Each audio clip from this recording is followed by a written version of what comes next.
This is 10:05 GMT on Sunday, the 9th of August 2020. This is the edition timed at 10:05 GMT, London, Sunday, the 29th of August 2020. This is the 50th anniversary of the Mangrove demonstration. The Mangrove Nine were arrested during a protest, hands off the Mangrove, 50 years ago in Notting Hill in London, West London, not far from the Grenfell Tower.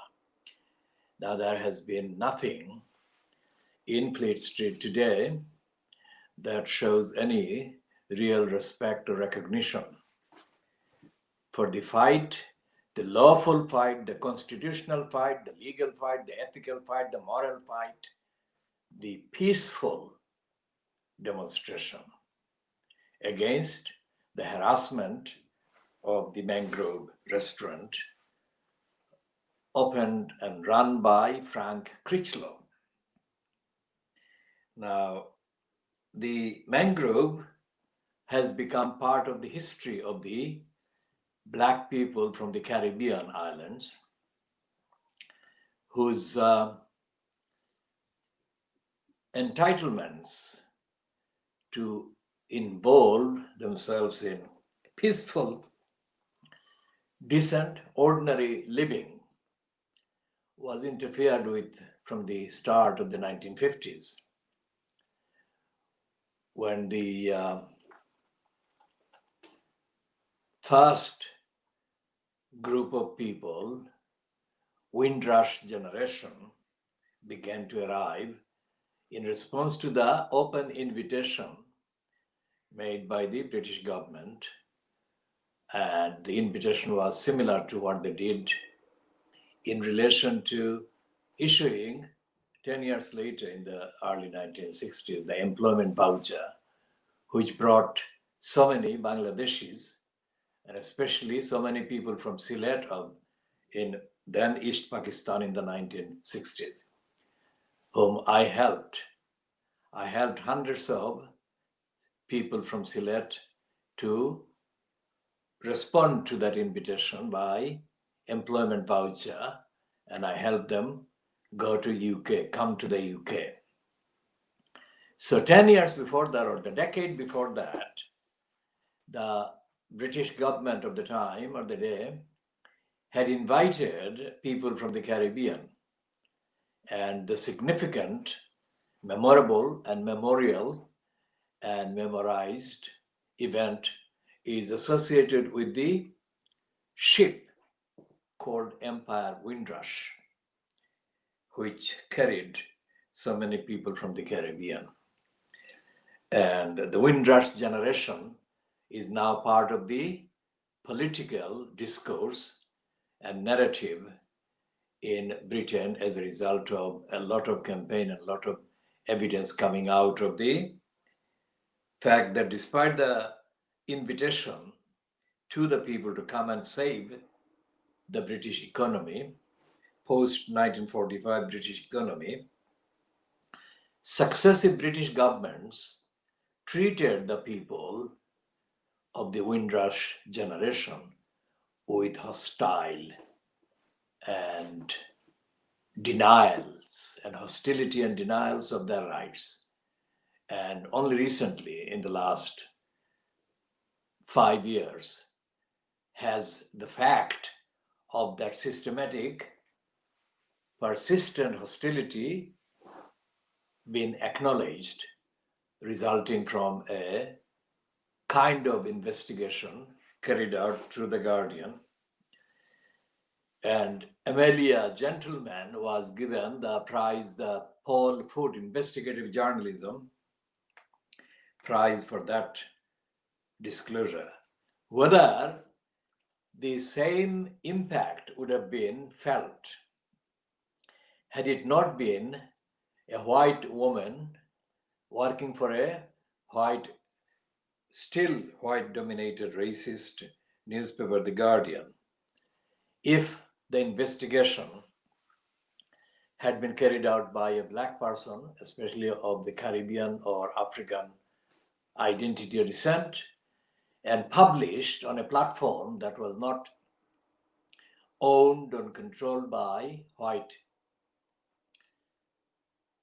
racially prejudiced and racially biased and racially discriminating operation, which The Guardian remains. So today, the Sunday newspapers include The Guardian-owned Observer, and the other outlets from Fleet Street, the Sunday Fleet Street or Fleet Street on Sunday. And I'm doing this introduction, this part of the two-part diagnosis on Fleet Street today. And this one is dedicated symbolically and actually to the principles and the principled stand taken by the people who fought the harassment of the Mangrove restaurant, and that culminated in the attack, the arrests on 9th August 1970 of 9 people identified by the police as the main ringleaders and troublemakers, defending the rights of the people in Notting Hill, the black people, and asking the police to hands off the Mangrove. So those 9 became known because of the protracted legal battle that they had to fight before they were all acquitted. One of the ones that took part in the protest and was arrested in and put his case to the prosecuting court was Darcus Howe. We have mentioned Darcus Howe before, and we shall be mentioning Darcus Howe again many times because of the various stances he took after that positive and highly commendable principled position he took in defending the rights of the Mangrove and the black community in the late 1960s, culminating in the, as I say, protests on the 9th of August 1970. And the fact that the Fleet Street newspapers or the BBC news programs do not recognize that is not an incidental, isolated affair. It is actually part and parcel of the persistent racism of the media, in the media, through the media. And as if that was not bad enough from the standpoint of the rights of the black community, African, Caribbean, and the wider community affected by and targeted by racism and racist denial, and coming from Asian and African backgrounds, many of the people, including Darcus Howe, who later got recruited to various outlets and outfits, either directly as employees or as commissioned one-off presenters or participants. And they became subservient to the agenda, the main racist agenda of the media, mainstream media. Not only that, they made it even worse, as Darcus Howe did in 1992, along with Trevor Terrible Phillips, who was the executive responsible at the London Weekend Television in 1992 for producing or jointly producing the slot Devil's Advocate, which they aired on Channel 4. Now, Devil's Advocate was launched with me, myself, Muhammad Haque, as the main guest at the pilot edition. And we shall be coming to that in detail in later editions of Diagnosing, the Fleet Street and the media. And they did that in order not to support my campaign at that time for the school in Newham, Stratford School in Newham, not far from the actual Stratford railway station, Stratford High Street. That school was at that time grant maintained secondary school. Grant maintained schools were introduced by the Tories as a departure from the control of the local councils, schools that were perceived to be overly controlled by the Labour Party and the Labour agenda, which the Conservatives considered to be wrongly, without any factual foundation, run for socialist agendas. These schools, the council-controlled schools, were not run by socialists or for socialist agendas.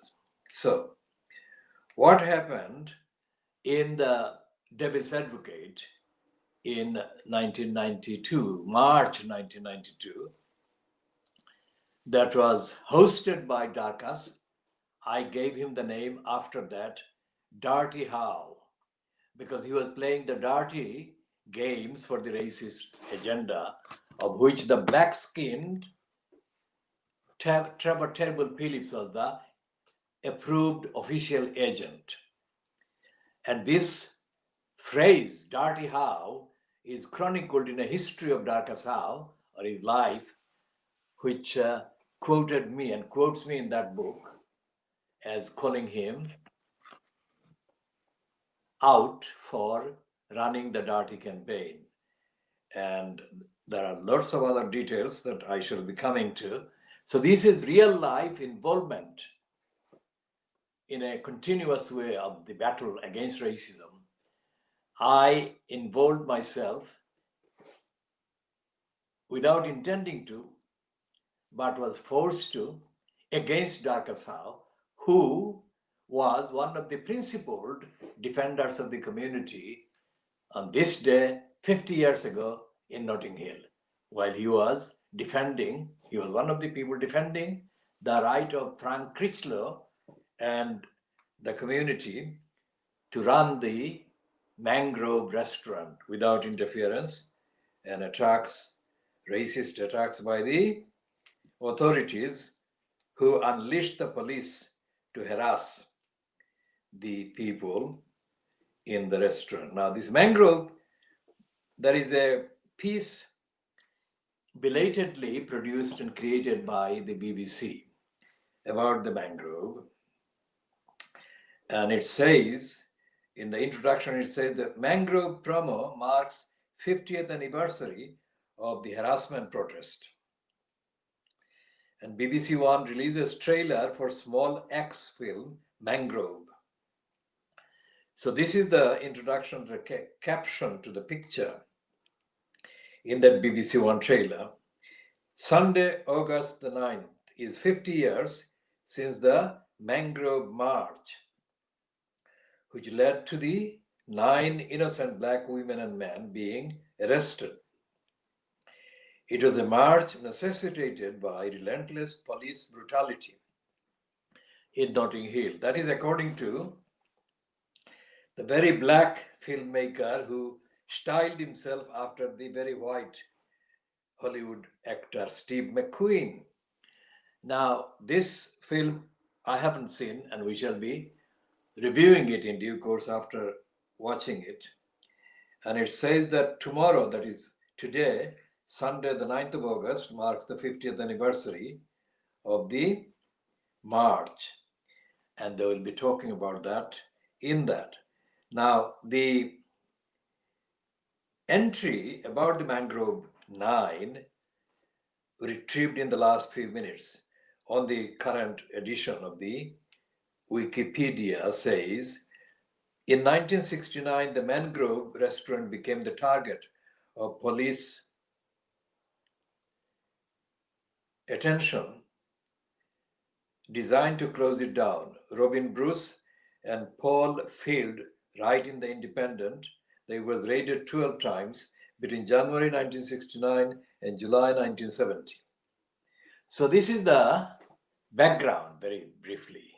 The police were raiding, and the police were not used as a force to uphold law and prevent crime and criminality. In the case of the Mangrove harassment, the police in Britain, in London, were being used as a political force of repression that is contrary to the police aims and objects. But then again, I have to come to Keir Starmer, and before him, the other leaders of the Labour Party in Britain and in the British House of Commons. There is absolutely zero contribution by the Labour Party, which is supposed to be, compared to the Conservatives, the party of democrats and democracy and accountability. There is zero contribution by the Labour Party in the House of Commons about the role of the police. Now, the police are deemed to be a paradoxical kind of agency. Either they are partly so-called politically led or fronted by the incumbent mayor of London, who then becomes in that role the Metropolitan Police Authority, or the police are a force in their own undefined freedom to do whatever they like or whatever they can get away with politically. And the real bone of contention between the mainly African Caribbean or the Caribbean background people from the background of the Empire Windrush has been the stop and search after the Mangrove. The stop and search meaning that the black-skinned young people have been disproportionately highly stopped and searched and harassed. This is not something that has gone away, and this is not something that has been resolved. In accordance with, as I say, the treaty obligations, the treaty guidelines, the treaties, international treaties of which Britain continues to remain a signatory and signed up to. Those treaties include the human rights declarations, both in the 1948 founding declarations of the United Nations, but also other subsequent Europe-based European Convention of Human Rights or European Human Rights Convention, whatever the latest edition of the name is. And even in the 1998 Human Rights Act, there are watered down versions of human rights that have to be respected and recognized and seen to be respected and recognized by the state. And the police is the force, the armed, if you like, the powerfully armed expression of the state. And the behavior of the police in relation to the black community of African Caribbean background has remained the biggest controversial issue about the police in society. And this has only been matched in the last 20 years since Tony Blair began to collude with Bush and mounted the wars on Afghanistan and then Iraq. This has been matched only by the police use or abuse of the police force by the state to harass the Muslims, attack the Muslims, violate the Muslims. The Hindus from India constitute a significant part of the demography in Britain from Asia.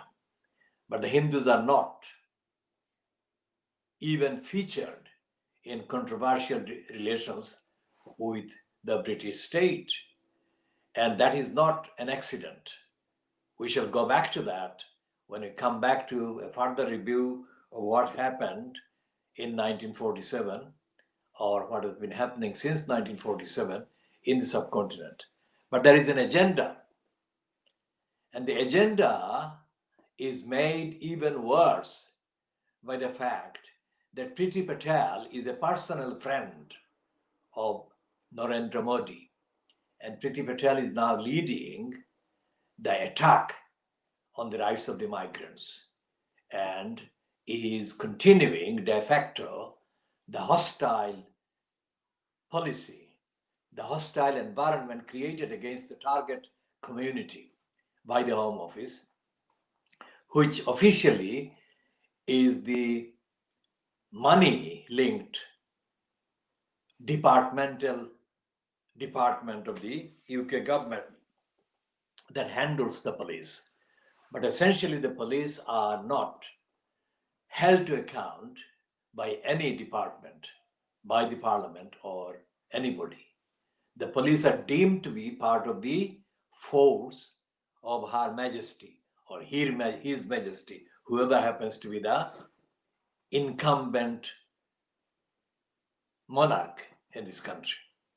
So when it comes to the biggest numbers, or the biggest proportion of the demography in Britain being violated and violently targeted by the police or by other police, by the state, then it is absolutely vital that the opposition asks serious questions and takes initiatives to make this stop.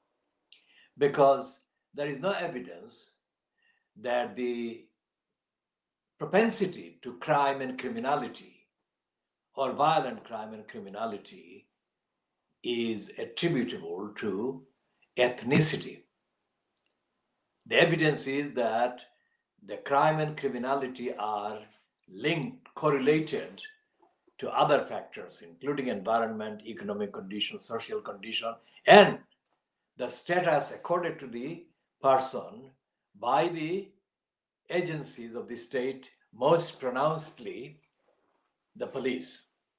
So the black youths are perceived to be disproportionately hostile to the police. And that is actually in response to the police being used to treat the black youth with hostility. Now, this is in contrast to the crime committed against black community by whites.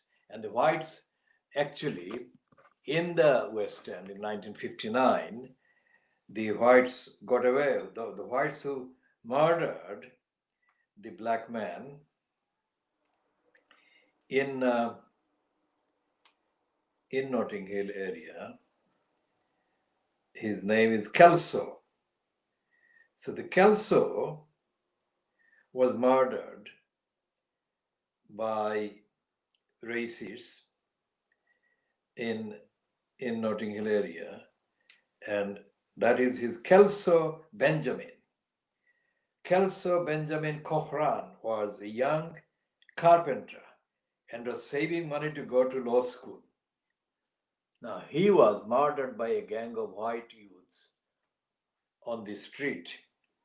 And although the police arrested a number, they immediately, or very soon after that, they let them go. And nobody was actually, quote, found to have committed the murder. And here is the law school. Now, he was preparing to go to law school. Now, was he a criminal? So, that is the case. So, Kelso Benjamin Cochran was murdered, and in response, one of the initiatives taken by the community, the black community, in the 1960s was the creation of the Notting Hill Carnival. And the Notting Hill Carnival then became the annual focus of a mobilization of the Caribbean black people, and in a positive way. And in the 70s, in the 80s, it became again very tense between the police and the organizers and participants in the carnival. So many clashes took place, and the police regularly made very large numbers of arrests during the carnival in August. So this month is important for the Caribbean people or people of the Caribbean background in London, and especially in West London, because one is the Mangrove arrests, and the other is the Notting Hill Carnival, which happens in the last weekend of August every year. So they are saying in one piece here that it was Cochrane's murder, which is the reason why the Notting Hill Carnival will never be cancelled or can ever be cancelled. During the 70s, I took part in many meetings and events in Notting Hill in solidarity with the people who are defending the right to continue the carnival. And in those meetings, I never noticed any even suggestion that anyone supporting the carnival was a supporter of any lax policy towards criminality. It was a cultural, political, social freedom event to be celebrated. That is what the Notting Hill Carnival was about.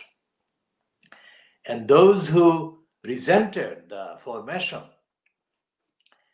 and the starting of the Notting Hill Carnival as a cultural, political act of resistance have always looking for excuses to find fault with the Notting Hill Carnival. Especially the easiest way is to say that it is an event where criminals congregate and commit criminality. Many incidents of stabbing have happened over the years, over the decades, but nobody can say that this was anything to do with the people who organized or the people who supported the carnival. How could that be?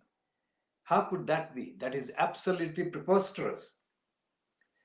So the question is, why is the Guardian, the Observer, the Sunday Times, the BBC and others, the media, the news media, why are they treating the 50th anniversary of the Mangrove arrest as if it didn't happen, as if it had no meaning?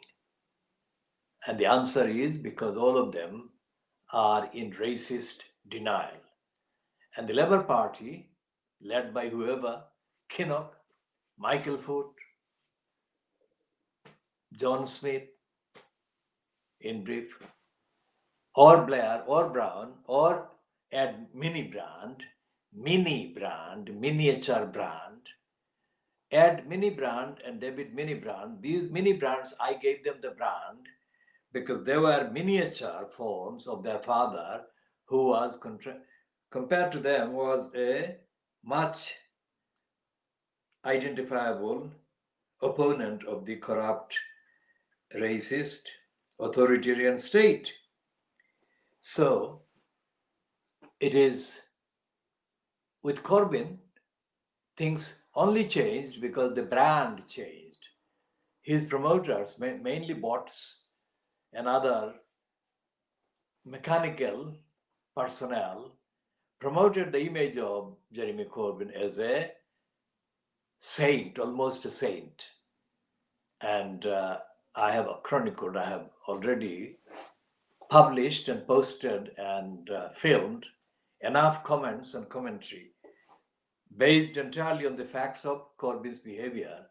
The Corbyn lacks and has always lacked the necessary intellect or the necessary evidence of intellectual ability to grasp what he needs to grasp in that position, either as an MP or as the leader of the Labour Party.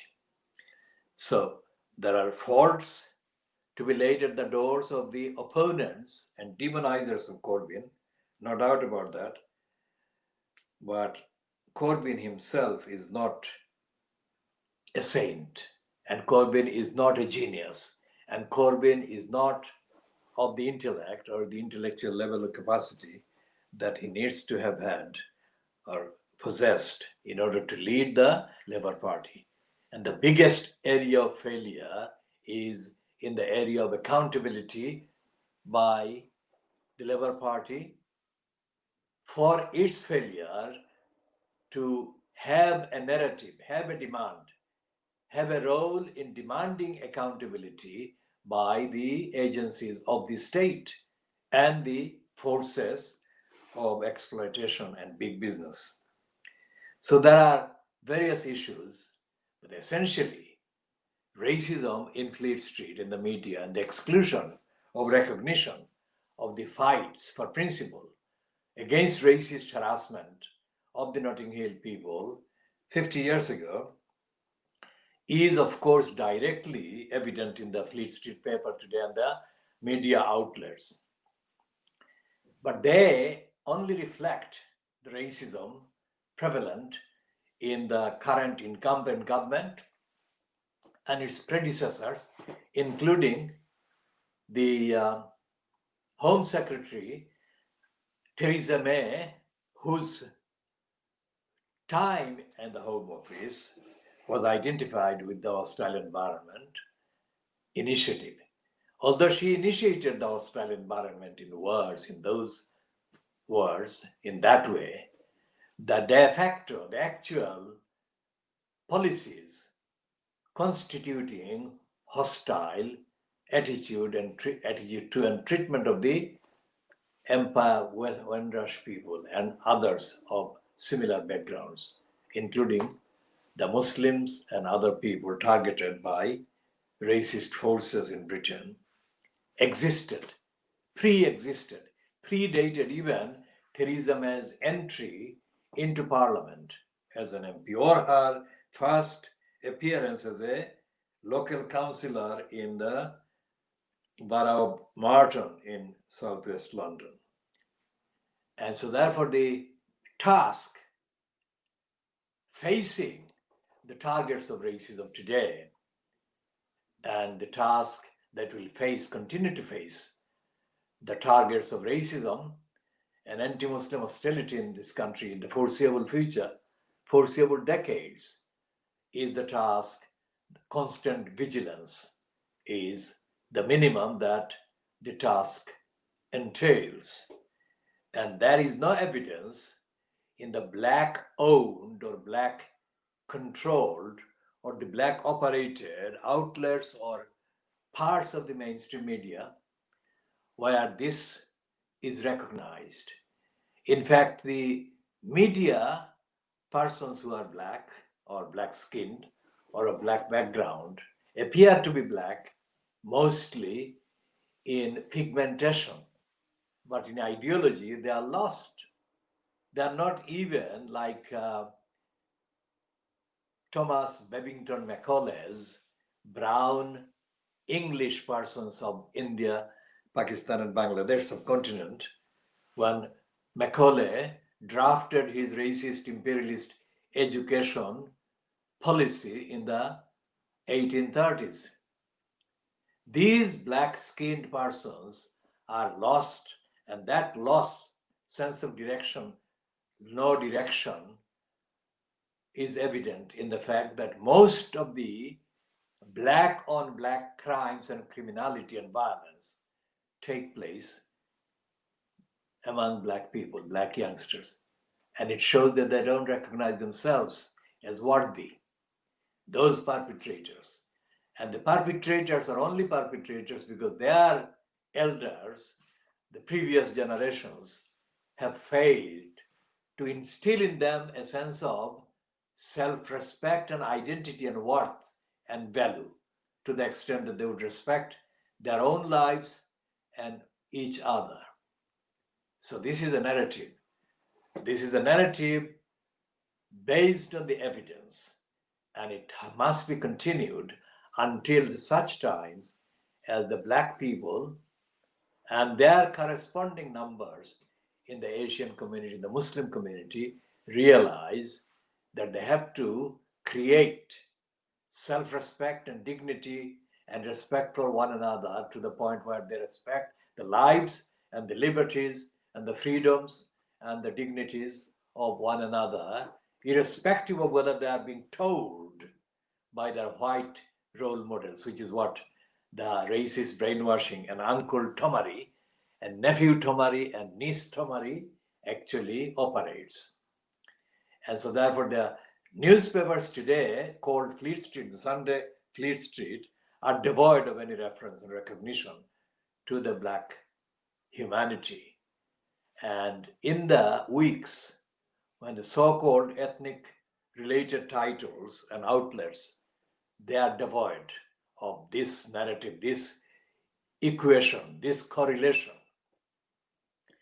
And instead, they imitate the outlets that are published or broadcast or aired in the names of these ethnic communities or ethnicity linked audiences or customer bases. They imitate the worst of the racist media as role models. And they do not actually recognize the history of the struggle for human rights and the right to be able to run businesses in the way that these outlets are doing. These are actually directly linked to the struggle, the likes of which Frank Critchlow had to fight in Notting Hill. And so therefore, we are talking about the kind of inspiration that the rebel poet Qazi Nazrul Islam wrote almost 100 years ago, if not, yes, or 110 years ago. This is the